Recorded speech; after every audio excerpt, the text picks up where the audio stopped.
तो class 10th में थे, अब उनका 12th होगा, है कि नहीं। तो अब जरा हम ये देख लें कि 12th के एग्जाम में कितना समय बचा है और आप कहाँ पे हो।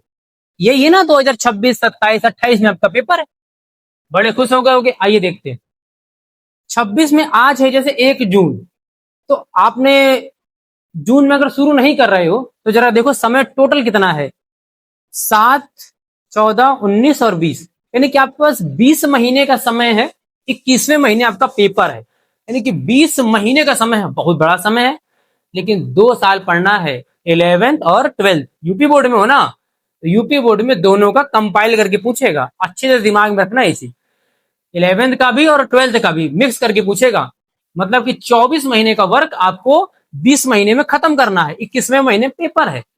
अब जरा एक रफली अंदाजा लगा लेते हैं, अगर हमको कोई भी पेपर की तैयारी करनी है तो 2 महीने तो हम कम से कम प्रैक्टिस टेस्ट लगाएंगे ना।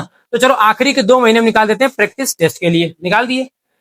जो भी पढ़े होंगे उसका रिवीजन भी करना होगा, भाई प्रैक्टिस तब लगाएंगे ना जब पहले रिवाइज कर लें, पढ़ लें। तो मान लेते हैं कि आखिरी के 3 महीने तक हमने खूब जम के रिवाइज कर लिया और बाद के 2 महीने खूब टेस्ट लगा लिया, तो आखिरी के 3 महीने टेस्ट वाले निकाल, रिवीजन वाले 1, 2 और 3 निकाल दिए। हमारे पास कितने महीने बचे पढ़ने के लिए, 15 महीने। 15 महीने में पढ़ना हमको 24 महीने का वर्क, छोटा नहीं है, ठीक ठाक है कि नहीं। और आप अभी क्या कर रहे हो, जून को पास कर रहे हो। अब आप जब शुरू करो, आपकी हेडक है, जून अगर छोड़ करके शुरू करोगे तो 15 से 14 महीने बचेंगे, 14 महीने में 24 महीने का पढ़ना है। ये बेसिक मैथ है, इसी से अंदाजा लगा लो कि आप कितना फास्ट हो। हाँ, कुछ होते हैं कि हम सब कवर कर लेंगे तो बात उसकी अलग है, लेकिन ऐसा लग रहा है कि भैया हम हाई स्कूल में गड़बड़ थे, तो जरा यहाँ देख लो और अपनी स्थिति समझ लो, कहाँ पे हो, कब स्टार्ट करना है, और सब्जेक्ट बता देते हैं। आप अगर साइंस साइड से हो तो आपके पास कंफर्म यही सब्जेक्ट होंगे, फिजिक्स, केमिस्ट्री, मैथ, या फिर होगी बायोलॉजी, और होगा हिंदी, और होगा इंग्लिश। ये होगा ना, ये नया होगा, इसमें ठीक ठाक समय लगेगा, 2 साल का है, समझ लो बढ़िया से, डरा नहीं रहा लेकिन फैक्ट है। इसमें लगेगा, इसमें लगेगा, अगर मैथ होगा तो मैथ में, बायोलॉजी होगा तो बायोलॉजी में।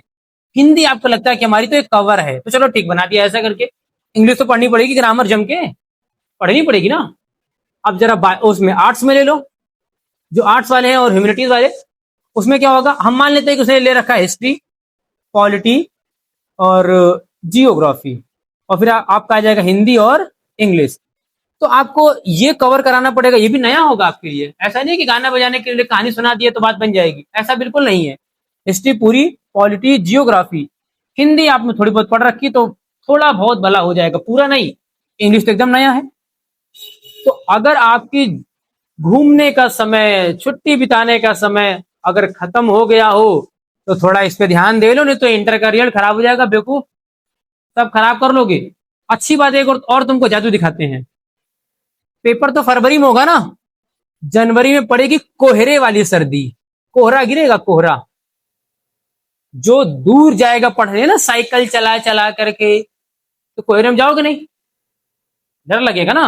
हाँ भाई, कोहरे में तुम्हें जाना नहीं होगा, 2 महीने कोहरा पड़ेगा, दिसंबर और जनवरी में। वैसे ही जुलाई और अगस्त में जम के बरसेगा पानी, तो तुम कहोगे हम भीग जाते हैं, कीचड़ में गिर जाते हैं, है ना, वो भी तो ड्रामा है तुम्हारा। अभी जून और मई, जो जून निकल गया भाई, मई निकल गया और जून निकल रहा है, इसमें तुमको गर्मी लगेगी। माने सारे ऐब तुम्हारे पास हैं, तुमको गर्मी भी खूब लग रही है, सर्दी भी लग रही है, बरसात में भीग भी रहे हो, तो फेल भी तो तुम ही होगे, हम लोग थोड़े होंगे। ये सब कुछ हम लोगों ने झेला होगा ना, हम लोग भी सर्दी, गर्मी, बरसात सब झेले होंगे ना, तब तो पढ़ने और पढ़ाने लायक बने। एक एकदम कोरी बकवास है एक बात, जब जागो तभी सवेरा, ये पहले चलता था जब खूब समय होता था, अब समय नहीं है, अब जल्दी जागो नहीं तो सिर्फ अंधेरा। ये डायलॉग बिल्कुल दिमाग में ठोस लो, जब जागो तभी सवेरा वाला डायलॉग खत्म हो गया। अब क्या है, जल्दी जागो नहीं तो सिर्फ अंधेरा। जो जल्दी जागा है वही उजाला मिलेगा, नहीं तो फिर बेकार हो गया, तब अंधेरे में जियोगे। समझ गए, तो जितना जल्दी हो सके। और एक बात और, एवरी चाइल्ड इज स्पेशल, कोई स्पेशल चाइल्ड नहीं होता। हर साल ऐसे ही हर बार लाखों बच्चे आते हैं, इसी बुद्धि से पढ़ोगे तो हो जाएगा, नहीं पढ़ोगे तो फेल हो जाओगे। दो ही तरीके हैं। जो बच्चे अच्छे नंबर लाते हैं उनसे अगर पूछोगे तो उसके पास सिर्फ एक ही बात होगी कि पढ़ोगे नंबर आ जाएगा, जिसके बच्चे अच्छे नंबर लाए बहुत। और उसके बाद 10 बहाने होंगे। मेरा पैर दर्द हो रहा था, मेरे हाथ में चोट लग गई थी, मेरे पेपर वाले दिन ही बुखार आ गया था, दुनिया भर की लफद्दरबाजी सब वही समझाएगा। फेल होने वाले के पास 10 बहाने हैं, पास होने वाले के पास केवल एक उसके बाद जवाब होता है, मेहनत करो, सक्सेस लो। आप अपना ये देख लो कि आपके पास कितना समय है और आपका बुद्धि कहाँ पे है। अगर लग रहा है कि नहीं हम तो बहुत अकलमंद है, हम तो 14 महीने क्या क्या 10 दिन में खत्म कर लेंगे 2 साल का कोर्स, अब आप मुबारक हो, आपकी हटक है। लेकिन ये जरा समझ लेना बढ़िया से, कितने दिन का वर्क है और कितना समय बचा है।